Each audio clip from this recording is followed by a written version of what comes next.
Stay. Everyone stay. I see the tail. You want me to go for the No, tail? not yet. Stay. Not yet. She's gonna strike about at least a third from her body. Yeah, I see her tail too. Yeah, she's good. You just tell us what you want us to do, Tom.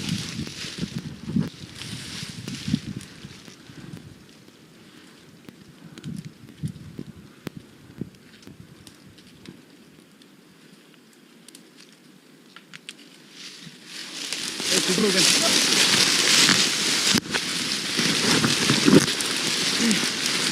I got the head. You got that? You got the head? I do. Hey, let go her tail. Wrap the rope around her. Where's the rope? Here. You got her head good? Yeah, wrap the rope tight. Get the rope. Go. I don't have the head good. Okay, Melissa, go help her. Grab. Do you want here? Somebody grab the tail and I can grab the head. You gotta pull this tight. Hurry up. Gotta pull it tight. Got it. Where is she? You have the rope around her? I got a rope. Yeah, it's not tight. Fuck is she? Where is she, Tom? I got her head. Nice, Amy.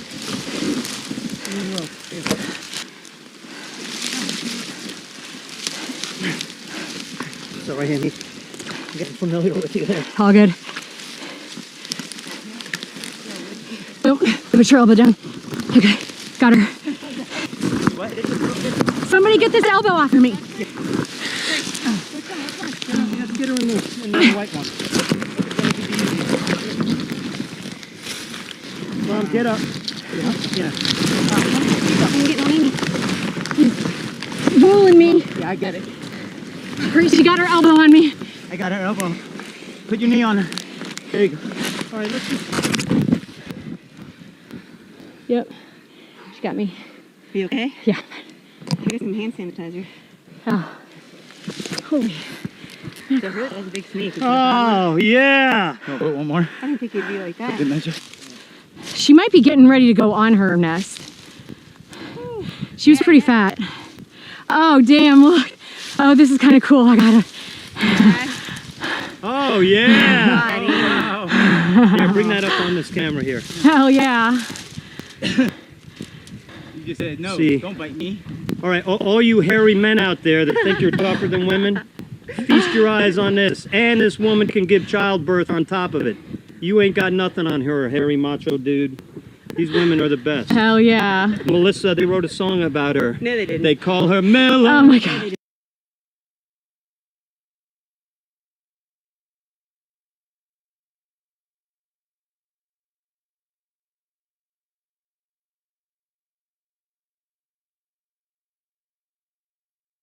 All right, we have a special guest on today. It's Amy Siewe. She is a professional python hunter, hunting Bernese pythons throughout the Everglades. It's a real big problem that's been going on for multiple years in the state of Florida. And it's, I've heard, moving on to other parts of Florida. We'll get into that as the interview goes on. But Amy, thanks so much for your time. Greatly appreciate you coming on the program today. Thanks for having me, Rob. And for people that want to find more about Amy, and we'll tease this throughout the interview, it's Python, I can't speak today. It's pythonhuntress.com. There's a shop there. We're going to speak about that in the interview also, and many other pictures and other items in there that you can check out on your own leisure time. But let's get in the thick of things, Amy. You know, you're a professional python hunter. First of all, how did you become so brave? We'll start off with that. So some people might call me brave. I just think it's fun. Okay. So I feel like there's no bravery involved in this. But yeah, it actually started back when I was little, and my dad took me to a creek and taught me how to catch all kinds of critters. And I just had this enchantment with snakes. And it turned into this passion, and snakes have been part of my world ever since. More so. So I'm in Florida. Oh, go ahead, Amy. I'm sorry. No, you're fine. I was just going to say more so as a hobby until I learned about the python problem in Florida. So was this in Florida or was this outside of Florida when you said your love for snakes began? Sure. I grew up in Ohio, and then I was in Indiana after I graduated from college. So I've been in the Midwest my whole life. I was in the Northeast. We never saw any real snake issues. We saw deer, we saw foxes, saw quite a few different other animals. obviously totally different ecosystem. But then moving down to Florida, you see all sorts of snakes. Obviously, the garden snakes, which are harmless. Don't kill those for people listening. They are Sure. very good for the ecosystem, for the environment, as far as that goes. But when you see a big old Bernese python, most people run. You run towards them. We run away from them. Can you talk about your first hunt in general and how that came about, rather? Well, I learned about the python problem while I was still in Indiana. I took a Okay. vacation down here and I went on a hunt with one of my good friends now, Donna Khalil, who was already a hunter. And we caught a 9-foot python. Right. And Wow. it was at the end of the day. So this was a day hunt in the winter. We were looking for snakes that were basking on the levees. And man, we were out there. We started at 9 a.m. and we didn't catch this thing until 6:30. But man, we're rolling down the levee. And I'm starting to think, like, is this really a thing? Are pythons really a problem here in Florida? Because I haven't seen one yet, you know. And so she all of a sudden she yells python.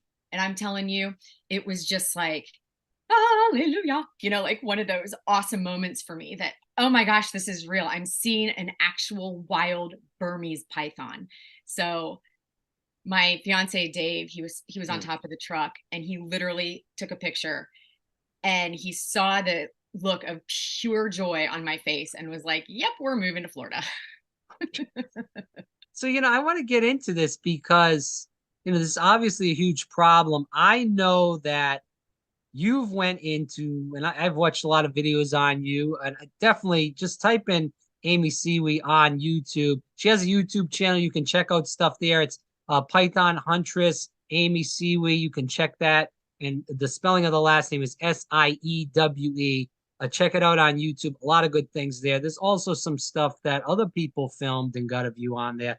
And I saw a video of you jumping into canals with alligators in there, jumping for these Bernese pythons. That's what I talk about, the courage to go through this. I know you don't maybe believe in that, but we here in Florida, no alligators. They're mostly harmless. There's been some issues in the past. I'm in the Orlando area usually, and we've had issues at Disney with alligators and people in general. How do you get, again, and I hate to ask this question again, but the courage to go in through where these alligators are, and then you're going into, not only are they dangerous, but also getting past them and going in and fighting these Burmese pythons, which if they get a hold of you, they could kill you in 10 seconds or less, probably. You know this better than me. It's interesting because when I moved here, I thought I was going to have this whole artillery, because we've got the panthers and the bears and the gators and all of these things that want to eat you. But what I found shortly after I moved is that these animals really want nothing to do with you. I mean, don't get me wrong, they are dangerous, but like the bears take off. I've only seen a couple of panthers, which is a really cool thing to see here. The gators, they usually take off. They're afraid of people, except for if there's a bull, and it's being territorial during mating season. And I think the video you might be referring to is when I had to swim in the canal after my boat. Yeah. Right. Correct. Yes. And I will tell you this, that was incredibly nerve-wracking because my friend had hooked up the boat to a dead branch and it's just a 12-foot John boat in a canal. We are going island hopping during the day, catching these pythons in their breeding season. And man, I look over and I see my boat floating down the canal. And the thing is, these are spoil islands. So it's not like I could just run to the end to the ramp and catch my boat. So I had to just make a quick decision, like, we're either getting it now or we're going to be stranded here for a while. So I just took my boots off, took it off and jumped in. I was very lucky. Yeah, it's quite scary. Again, for people listening, pythonhuntress.com. Definitely check out the site. Amy Siewe here on Fire Breathing Rob. Check her out. It's really worth learning more about her. If you're in Florida, I know people listening are in Florida. Definitely check more about this issue in general, because there is during different seasons. We're going to talk about that during the interview, where you can even make some money off this catching. We'll get into that in just a moment. When we talk about the hunts, talk about, you're going to go on a hunt tonight, which you said around 8 o'clock ish. Mm-hmm. Talk about the day and the preparation for that hunt as far as that goes, what time it starts, all that jazz for the listeners. Sure. I mean, basically, the only prep really is figuring out the weather. And, in Florida, it can be kind of dicey in the summer with all the storms that pop up. And sometimes they go away, sometimes they don't. Sometimes they're in one area, sometimes they move. So it's really trying to play around all of that. So, during the day, I'm actually just doing a bunch of, like computer work and stuff like that, and the social media, and I guide Python hunt. So I'm, working on my, sales and all of that kind of stuff. And then at night we meet. It's usually just myself and my fiance. Sometimes I go by myself. Sometimes I go with other hunters. And then of course I have my clients that I take out, and we meet and they jump in the truck and we just start road cruising, and we are looking for the pythons. We have a big snake deck up there. So it's a platform that puts us higher up so we can see down and we can see the pythons a little easier. We've got, these huge lights on them, and we just set out and we go catch some pythons. Amy, what is the safety protocols when you're taking out your clients as far as that goes? Because these people have most of them, let's be honest, they have not much knowledge of snakes in general. Sure. They're just going for the ride and to see this experience. So, what do you do with them kind of to ease the tension as far as that goes and say, hey, you're going to be safe. We're going to get some python here tonight, I guess. Of course. I usually, of course, I tell them how to catch the python. I explain it, I show them what to do, not on a real python because we can't have live pythons. Right. But I explain everything that we're going to do. But the main thing here is that they never have to feel like they need to catch the python. I bet 80% of the people that I take out, they are all gung-ho about it and they're ready to catch this python. And then I'm like, there's the python. And they're like, you go ahead and get the first one, because it's very intimidating, even though, a 7-foot python is not a very big python, but it's a very big snake. And so for somebody who's never seen one in the wild, the idea of it is way less intimidating than the actual python. So it's really their comfortability. If they say, nope, forget about it, I don't want to do it, that's fine. Nobody ever has to. I will always catch it. I will dive on it. I will do whatever I need to do. If it's in the process of getting away, I mean, literally I've dove on them before, to save it. But, everybody is safe in this situation. And if it would be a dicey situation for some reason, I mean, I would handle it. I'm sure you've been bitten before. How did that play out? Oh my gosh, I've been bitten so many times. So it's not something I recommend, right? But it's really not. So they do have actually a mouthful of razor sharp teeth. So I don't know if you can see this. Let me see if I can get it in. But so that's the skull of a python. And wow, you can see pretty big, it's like insane. So they are like razors. So it goes into your skin kind of like a warm knife and butter. And it just, and you see it, it's like, it's so fast though. You see it happening and you're like, this is going to hurt. And it gets you. And then it's like this delayed sting. But that's really all it is. And then it bleeds and bleeds and bleeds and bleeds. So, but a python's venomous? Sorry to interrupt you. No. Oh, okay. No, they are not. Otherwise, I would not be catching them like that. No, they're constrictors, so they kill their prey by wrapping around it. Right. Yeah, I knew the wrapping around. I just didn't know about the biting part. Okay. Well, that's good for people to know in general, just in case you're in the state and you any of this occurs to you. When we talk about the hunt, are you wearing like any, I'm sure you're wearing long sleeves. We don't know what's in there. Could be panthers, it could be bears, ticks, alligators. Are you going fully long sleeve, long pants, long sleeve, or? Depends on the time of the year. So in the summer, it's all night hunting. So we're literally driving the roads and levees. Looking for the pythons. And the only time we're really getting out is when we see a python and we're catching it. So we're not really walking through the swamp or the woods. If you do that, you'll never find one. I mean, it's impossible. I thought when I moved here that I was going to be walking through the swamp and slinging these things left and right. It is not like that at all. I didn't catch one for 6 weeks after I moved here. But let me get back to the question. So in the winter, though, it's a different type of hunt. In the winter, it's a day hunt, and they're not active at night because it's usually pretty cold at night. So we actually go to these islands where we know they're breeding in the winter because that's their breeding season. And we literally take a boat and just go island to island. They're about maybe, it's like right along the canal. So maybe 50 yards long by 25 yards wide. So they're small islands, and it's covered in, jungle. And so we're busting through there. So yeah, I've got long sleeves, I've got pants, I've got boots. I mean, we come out of there all beat up at the end of the day, but it's worth it. Well, so I want to ask you this, Amy, because, just kind of, putting the exclamation point on this. Obviously, you're in the Everglades. This is a huge problem in the Everglades. Can we talk about, this problem in general? How did it start as far as that goes for people that don't know the state of Florida and anything about python hunting in general?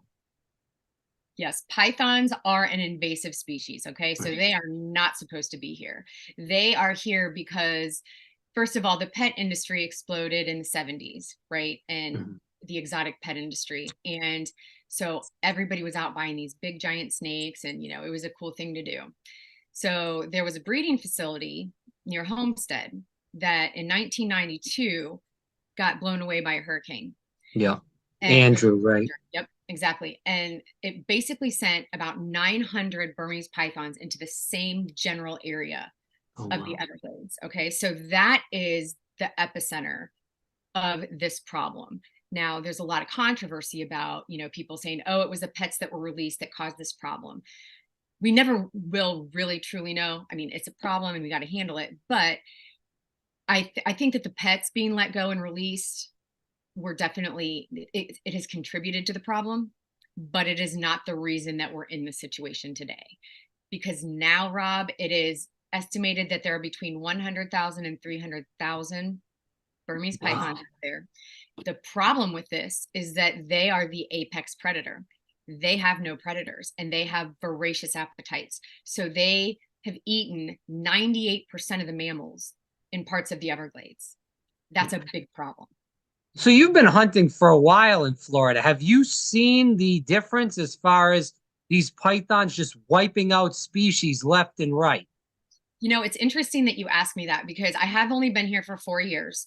Okay. And I've never seen a ton of mammals here, but the one thing that I noticed, so I live slightly north of the Everglades, but it's still in the middle of python territory. And when I first moved here, I would see marsh rabbits all up and down the road. I mean, all the time. And we never saw any pythons around our house. And that was the first year. The second year, still lots of marsh rabbits. I saw maybe a couple dead hatchling pythons. Third year, I caught a 10-footer crossing the road right by my house. We were still seeing the marsh rabbits. And then last year, I caught 20 of them, literally right up and down my road. And this year, I have not seen one marsh rabbit. Wow. So to answer your question, yes, I actually have noticed the difference. And the scary thing about that is that, there's all of this news coverage that, the pythons are moving, their territory is moving north. And I'm literally seeing it firsthand. So for people listening in the Orlando area, Tampa area, should they start, becoming worried about this issue that's happening south of them, of course? Not yet. So the thing about these pythons and the reason that they are so, they have just made such an impact here and have survived so well is because of the subtropical climate that we have here in South Florida, right? They don't go into any kind of hibernation or brumation or anything like that. So they can't have temperatures that are like even under the 60s because it doesn't work for them. So at the further north you get, the cooler it gets in the winter and at night.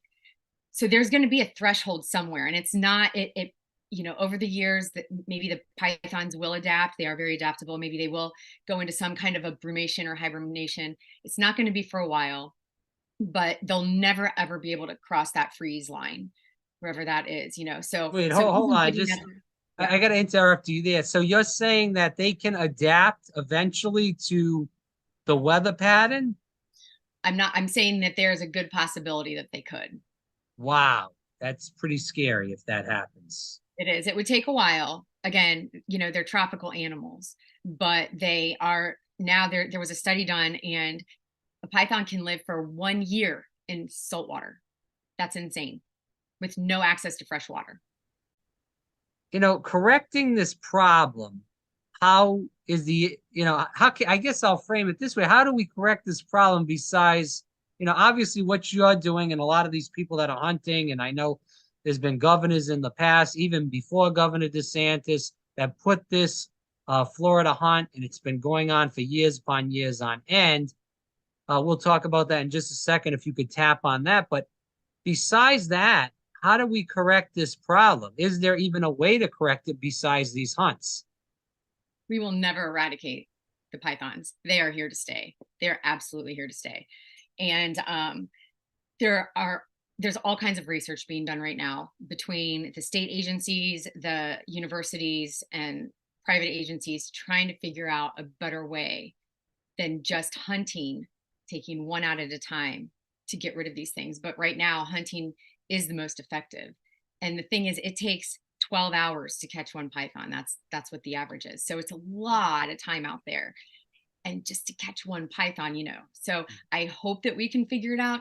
The problem is that we have to make sure that whatever it is, it doesn't, you know, damage the ecosystem, and it doesn't harm other snakes or animals. So that's kind of what we're playing with here. So it's a little bit difficult. What is your average time, just to tap off on that, of catching a python? You know, I've not actually, first time I've been asked that question. I haven't really put that to paper. I've caught over 400. So, wow. So yeah. But it's like, but if you've caught pythons, it seems like if you've caught 20 near your house, you're not waiting 12 hours majority of the time. Well, here's the thing. Sometimes, I mean, we can go a whole 2 nights in a row and not catch anything. We might go 2 days in a row on the islands and not catch anything. You know, I think to kind of follow up with what you were saying before about the people up in, you know, Orlando and Tampa and in the northern areas, you know, should they be on the lookout?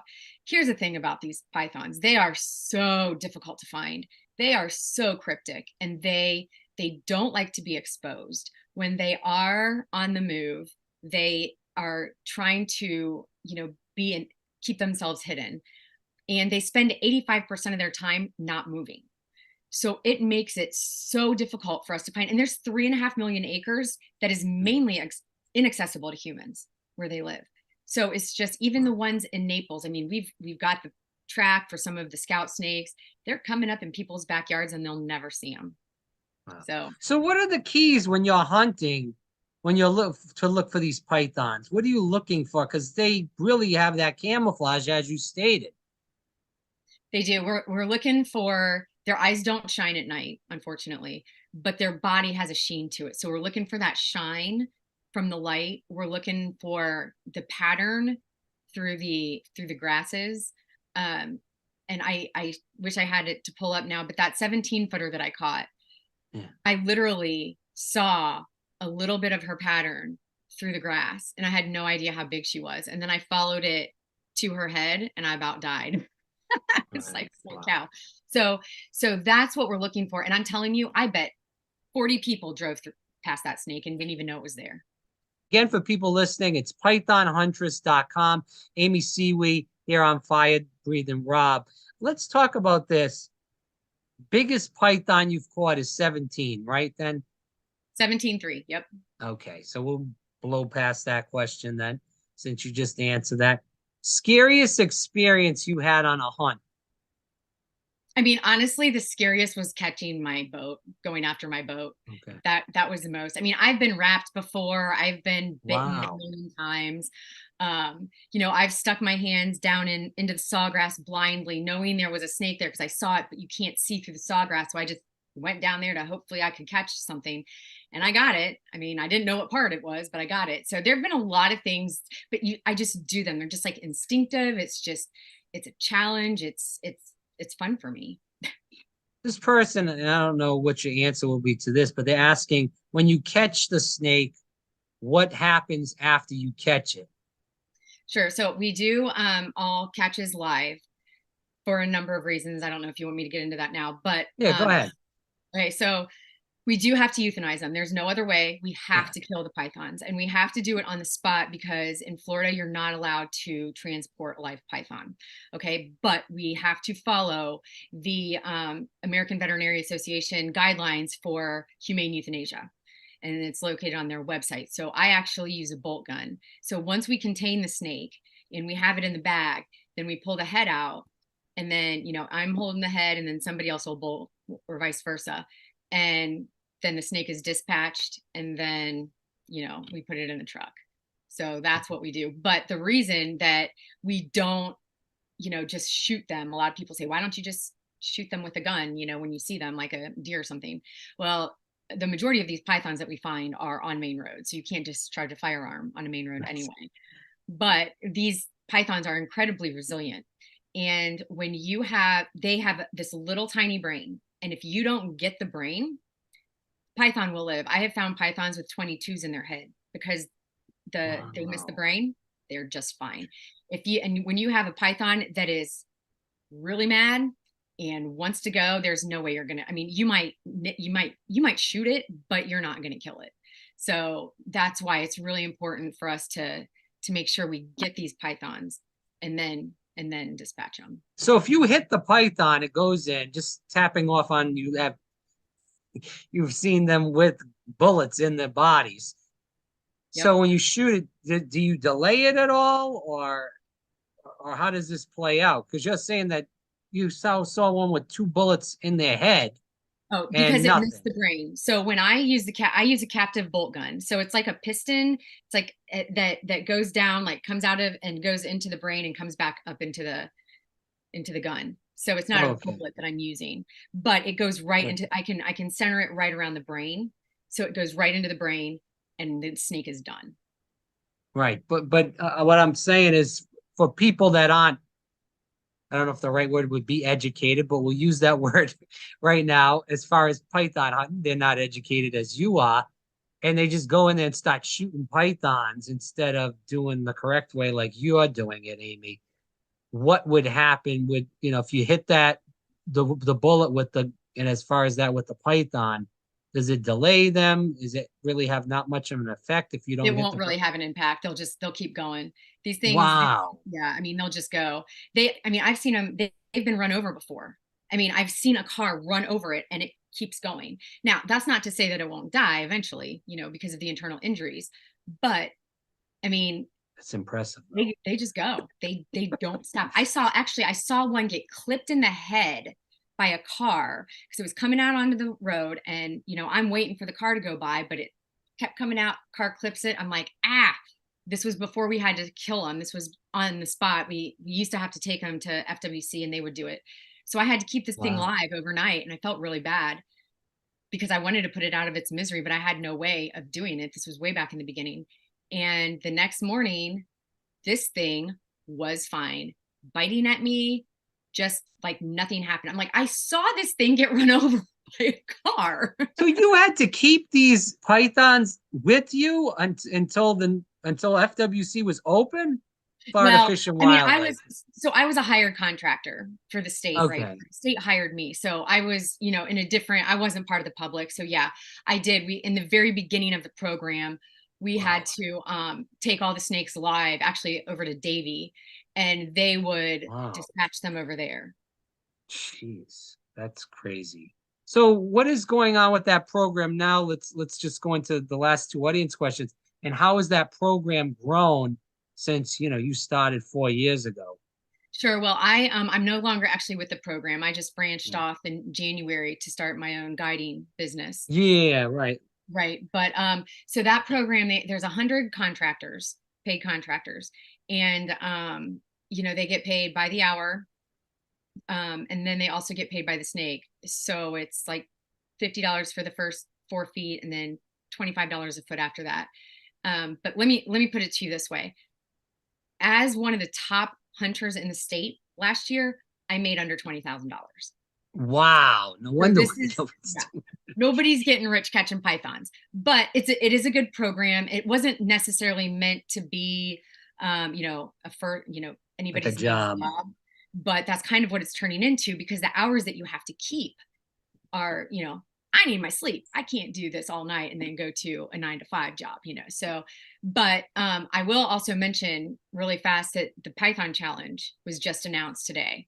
Yeah. And Python Challenge is where it will give all of the public a chance to come down to Florida for 10 days. I think it starts August 4th and it's through the 13th, to come down and hunt the pythons and get paid for it, because the state contractors are the only people that get paid for it as it stands. But during the Python Challenge, the public has a chance to win prizes for the most pythons and the longest python.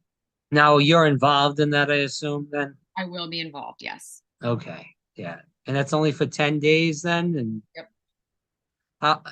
how have you done in the past? Well, I won second place a couple of years ago Oh, for wow. for some, I think, heaviest or something. That was a category back then. Here's the thing that I'll say about the challenge. As a former contractor, we did not like the challenge, because it brought all of these people to our area that we usually hunt. And the thing is, we would only catch about 30% of what we normally catch, because there are so many people, there's so much traffic, they're driving in the grass, and the pythons just don't come out like they usually do. Yeah. So, I mean, I get it, and it's good, because we need to create this awareness. This is a gigantic problem, and it's good, for publicity and everything like that. But the actual logistics of it, just because there aren't that many areas to hunt. I mean, there aren't that many roads through the Everglades that you can really hunt. So it just gets crowded. Well, it's also, you got all these people there, Amy, that aren't really knowledgeable about pythons, and they're just going over there trying to make a quick buck.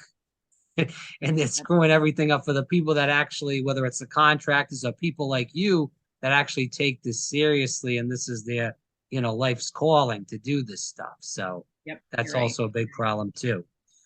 Let's end with this last question. I want to talk more about you, and speak about what you're doing now. Obviously, you did leave the state in January. What you're doing as far as the contracting there.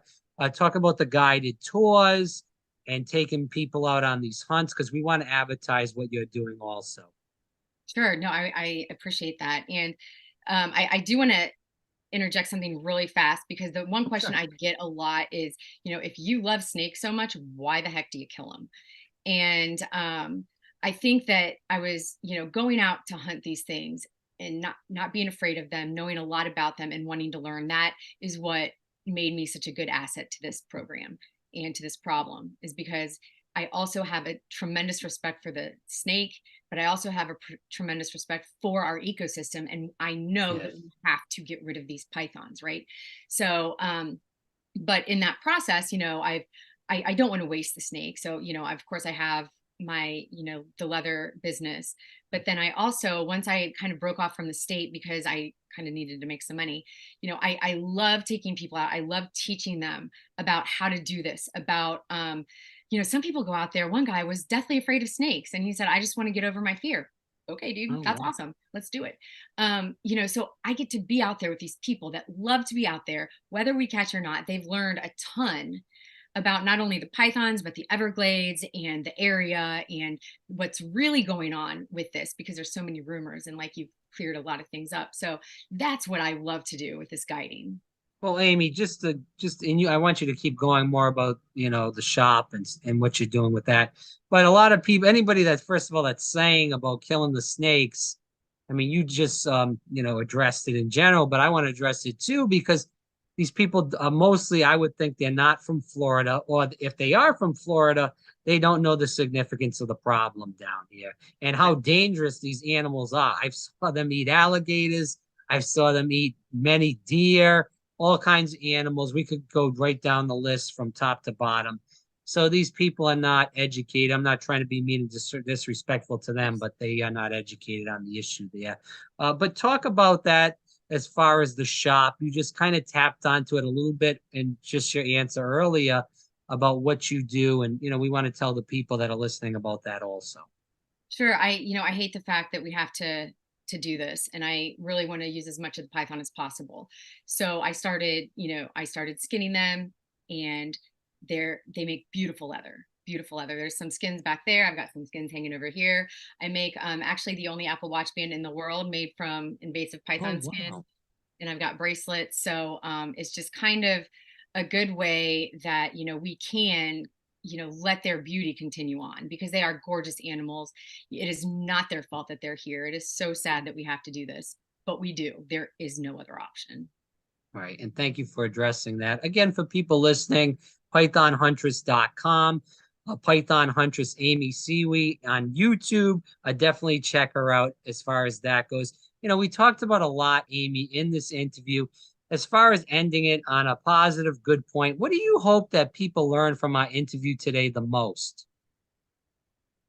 Well, I really want them to understand that it's a colossal problem, but it's not the Wild West out here. We're not just coming out and shooting guns and shooting shit in the swamp and things like that. This is a very, it's a very organized and intentional thing that we're doing. And, until we find a better way, going out into the swamp is the only thing that we can do. But they also have to understand that this is not an easy task, and that, people come down here thinking, oh, we're going to catch 15 pythons. That's never going to happen. I will also add that the shows, I guess maybe that's a bigger point, the shows are complete fake. All of those catches are all staged. They bring the pythons in. They have to do each take like 5 times. So any of those shows that you watch, that is not how it really is. Yeah. No, I agree 100%. We've heard that in many other animal issues that we've dealt with here on the program. But thank you for setting the record straight. Obviously, Amy, we teased the website, pythonhuntress.com, Python Huntress Amy Siewe on YouTube. Anywhere else where people can find you, whether it's Instagram, Facebook, or Twitter, anywhere else? Yeah, I think I'm on all of those. Instagram is probably the most up to date always. So that's the Python Huntress on Instagram, and then of course Amy Siewe, just my name on Facebook. And then yeah, I don't really do Twitter. I think some things are on there, but I'm pretty bad at it. It's okay. It's tough to do everything on social media regardless, but I appreciate you coming on and really setting the record straight. Maybe we can have you on again once the hunt is over, and you can speak about what happened there, and good luck on that, and good luck on your hunt tonight in general. Thank you, Rob.